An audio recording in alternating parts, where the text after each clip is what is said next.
Okay, a lot of you guys are stuck in trauma bonds, yet you think it's love. And that's kind of what I want to break down in this video because you guys are subjecting yourself to a whole lot of, for a better lack of words. You see, a trauma bond is when somebody's triggering your shadow, when they're triggering the parts of you that you typically threw back to the back of your mind because it was too heavy for you to address. And I also like to say that these are karmics. The people who are spiritual, you know exactly what I'm talking about. These people in your life, they're karmics. Now, the reason why you keep attracting these karmics is because you're not addressing the core root. You're not addressing what these karmics is siphoning off of.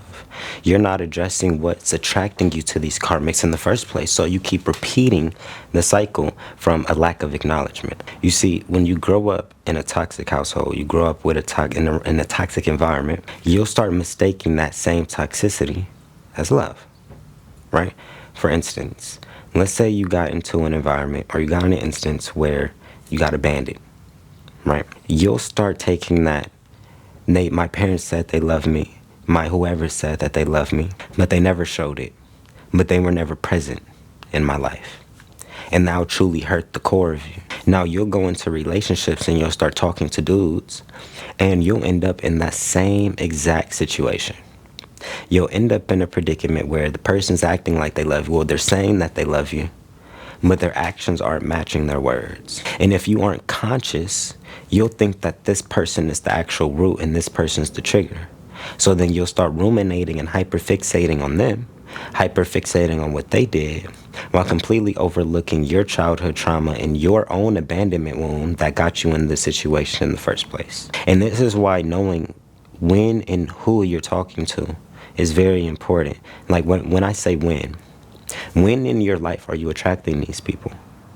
Or were you in an energy of lack? Were you in an energy of, healing? Did you just get over some and you were just trying to heal? When did you attract this person?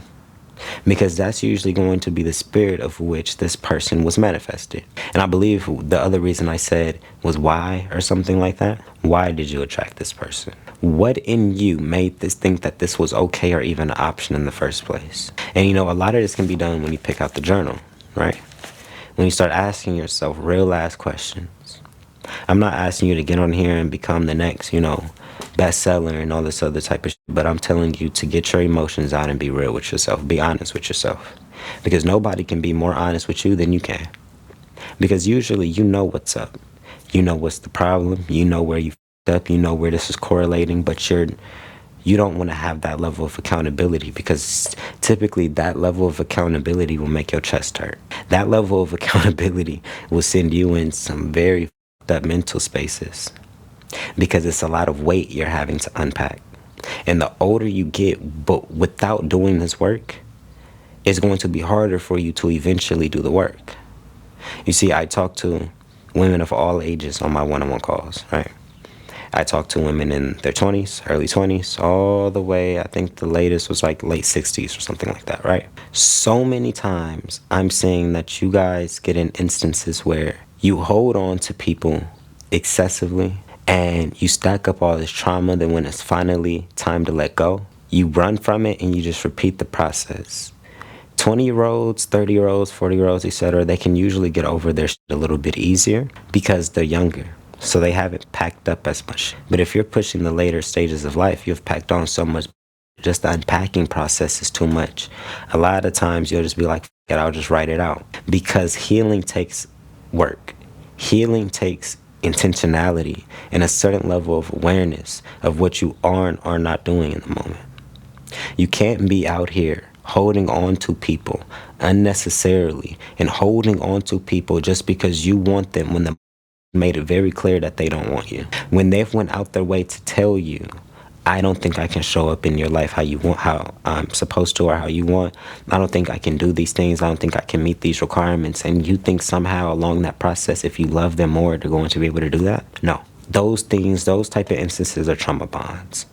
You see, I always have to, I tell a lot of people in my one-on-one calls too, right? Let me teach you guys about secure attachments for a second, right? I have 2 working iPhones, right? Both of them turn on, right? This is you. This is him. Usually, when we get into relationships, we think that these two iPhones come together and it makes one iPhone, right? So I just have one phone at this point. And that's called codependency. That's called making somebody more important in your life than they truly are. You take away your sense of individuality, which is what a lot of you guys do, right? Most people. Now, a secure attachment, because I'm pretty sure you guys have heard of this, but you probably haven't, looked into it, studied it, etc. Secure attachment. So we have two iPhones, right? Now, this lighter in the middle is the relationship, right? If you guys pour into this lighter in the middle, this lighter is never going to turn on. It's just going to be a dead light. Nothing's gonna happen. If you guys pour good shit into this lighter, you guys are both pouring positive things. Even when you guys are f***ed up, you guys are taking accountability, you guys are having tough conversations, you're actually pouring good intentions into the space. Voila, you're going to have a working lighter, right? Now, at any given time, if one or both of you guys realize that this relationship or this lighter is not convenient, we've not poured the right stuff in this and it's not working, you can drop this lighter completely, right? There's no relationship right there. But there's still two working iPhones. This iPhone did not break just because the relationship didn't work. This iPhone did not break just because the relationship didn't work. And that lighter / relationship was not these iPhones ever. That lighter was an extension of these iPhones. They were an extension of you. Relationships are an extension of you. They're not you. They're not your identity. It's no different than like a job. It's an extension of your life. And if you don't like the job, you can change jobs, but that doesn't mean that you just don't make money, because if you don't make money, you suffer. Same thing with love.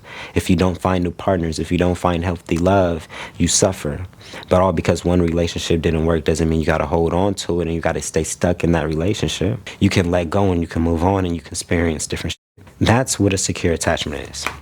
And I also want to give you guys like this analogy too, because I know that this helped people who were kind of scared to not only let go, but experience new, right? I saw this thing on Instagram and it was talking about, it was like this picture of this bird, right? A bird on a tree. And in other words, for a better lack of words, because I know I'm going to mess up this analogy or this saying, but a bird doesn't have faith that the branch won't break. A bird has faith in its ability to fly if that branch does break. If that branch breaks, if that bird decides to land on that branch, which is the relationship, if you land on this relationship and it doesn't work, and it breaks and it hits the floor, you as the bird, you don't hit the floor with the branch. You remember that you have wings and you can simply just fly away and you can go land on a new branch. The relationships are the branches and you are the birds. Don't make things as more difficult than it needs to be. If something doesn't work, if something isn't working in your favor, you are still a whole individual and a whole vessel, and you can simply remove yourself and go to where it does work. But you would be a fool to stay on a breaking branch and while it's hitting the floor and be collateral damage to the relationship when that relationship was not you. Start making slightly better decisions in your life and start acknowledging the things that's actually getting in your way and making it difficult for you to let go and move on and attract healthier situations. If you keep attracting the same shit, it's usually because there's some type of wound or there's something that you're not addressing within self.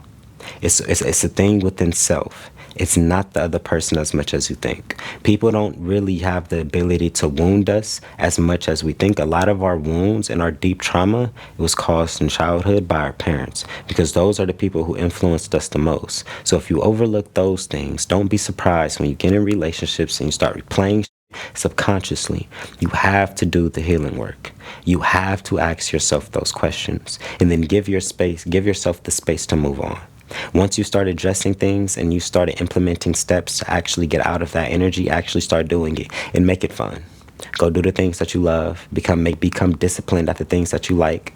You get me? Make living life fun again. Love yourself and fill your cup back up adequately. Because once you've gotten out of some narcissistic ass in a narcissistic relationship, your cup is usually on empty. You need time to yourself to pour back into you. And you're only going to be able to do that typically through some sort of isolation. And I'm not saying you have to completely cut everybody off and, just become like a little ant in the closet, but prioritize time for yourself. There should be time within your day, every day, where you don't give no energy to nobody else but yourself. And during that time, you're doing the things that you need to get yourself from point A to B. Not self-sabotaging, like going to get drunk at the club and all that type of stuff. I mean actually doing things that fulfill your spirit and make that inner child happy. You have to make that inner child. Your inner child didn't want to get drunk and all this other type of shit, go party and shake ass. That's not what your inner child wanted to do. Your inner child had passions, goals, hobbies, and everything else. Those are the things that you need to be pouring into. So, with that being said, I love you guys. I love you guys. I love you guys. I'm going to have my Stan Store link down in the description. You guys can click it. I have my books. You guys can ask me questions. You guys can also book a one-on-one call. I do coaching, and I'm going to be opening up my life coaching not life coaching, but life coaching very, very, very soon. So yeah, man, I love you guys. I love you guys. I love you guys. Thank you guys again for the 100K on TikTok, and I think I'm at like 60K on Instagram. You guys are doing your thing, and yeah, man, keep healing. You guys aren't alone. As you guys can see with my collective, there's a lot of you guys out here, which means that it's possible to heal. It would be different if it was just you. There's remedies and things that you can do to get out of this, and I believe that you're gonna do it. You have the power in you.